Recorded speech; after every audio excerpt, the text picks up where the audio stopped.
Bismillahirrahmanirrahim. Assalamualaikum warahmatullahi wabarakatuh. Baiklah, anak-anak semua, berjumpa lagi dengan saya, Ibu Putri Melda Sari. Di sini kita akan melakukan pembelajaran tentang tumbuhan hijau, di mana hari ini akan menjelaskan tentang ketergantungan manusia dan hewan kepada tumbuhan hijau sebagai sumber makanan.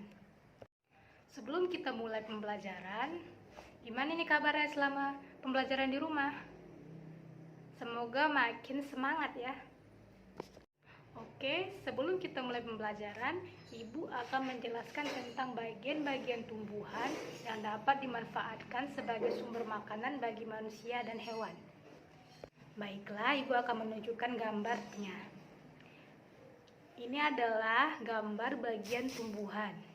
Yang pertama, ada akar, ada batang, ada buah, ada bunga, dan daun. Ada yang tahu nggak sih kenapa tumbuhan hijau penting bagi kehidupan manusia? Kalian bisa bayangin nggak hidup kita dan hewan-hewan di dunia ini tanpa adanya tumbuhan? Bagaimana kita dapat memberikan nutrisi pada tubuh kita jika tidak ada sumber yang bisa dimanfaatkan? Oleh sebab itu, kita harus menjaga tumbuhan hijau agar bisa terus berlangsungnya kehidupan di bumi ini. Karena semua ekosistem itu ada timbal baliknya. Jika kita membutuhkan tumbuhan, maka tumbuhan juga membutuhkan kita untuk hidupnya.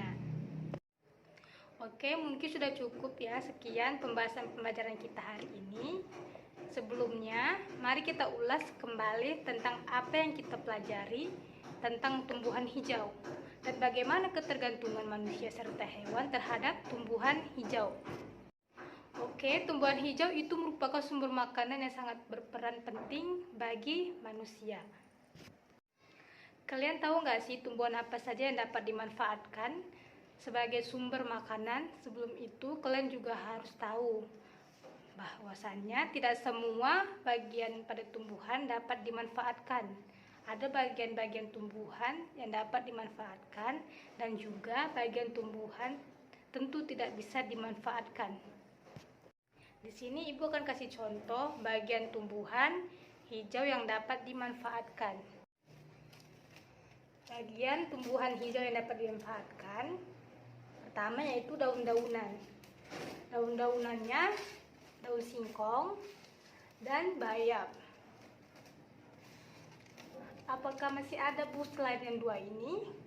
Ada juga daun selada, ada juga kangkung, ada juga sawi. Lalu bagian tumbuhan yang dapat dimanfaatkan yang kedua yaitu bunga-bungaan. Bunga-bungaan yang pertama yaitu bunga pepaya. Yang kedua ada bunga kol. Pasti tidak asing lagi kan melihat bunga pepaya dan juga bunga kol. Pasti sini ada yang suka kan dengan bunga kol. Ada juga bunga-bungaan yang lain yaitu bunga pisang. Tumbuhan yang dapat dimanfaatkan selanjutnya itu buah-buahan. Ada buah jeruk, ada buah pepaya, dan juga buah tomat. Pasti anak-anak semua sering melihat buah-buah ini kan? Ada juga contoh buah lainnya yaitu ada juga buah alpukat, ada juga buah apel. Tumbuhan yang dapat dimanfaatkan selanjutnya yaitu umbi-umbian. Umbi-umbian yang pertama yaitu kentang, lobak. Apakah ada yang lain Bu? Ada, yaitu wortel. Wortel itu sangat bagus untuk mata.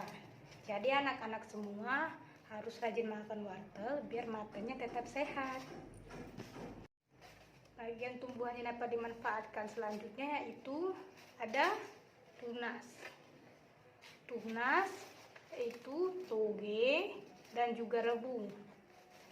Rebung itu apa sih, Bu? Rebung itu adalah anak dari bambu. Sebelum menjadi bambu, dia akan tumbuh rebung terlebih dahulu.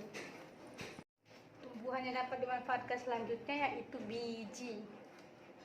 Biji di sini ada kacang kedelai dan juga gandum. Apalagi sih, Bu, selain yang dua ini, Bu, contohnya ada juga beras dan juga jagung. Tahu nggak anak-anak semua, kacang kedelai ini dapat dimanfaatkan sebagai apa? Sebagai tempe, bisa juga untuk susu. Pernah kami susu kedelai. Baru beras tahu kan dimanfaatkan untuk apa? Untuk makanan kita, yaitu nasi dan juga jagung. Jagung juga dimanfaatkan untuk makanan kita, seperti kita bisa membuat bubur jagung dan lain-lain. Anak-anak ibu semua, jangan sampai merusak lingkungan ya, karena lingkungan merupakan tempat hidup bagi seluruh makhluk hidup, terutama tumbuhan, hewan, dan juga manusia.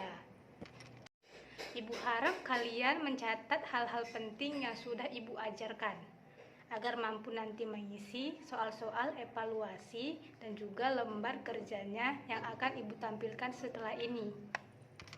Pokoknya tetap jaga kesehatan ya, jangan terlalu banyak mainnya, tetap rajin belajar di rumah dan juga membantu orang tua di rumah. Sampai jumpa. Assalamualaikum warahmatullahi wabarakatuh.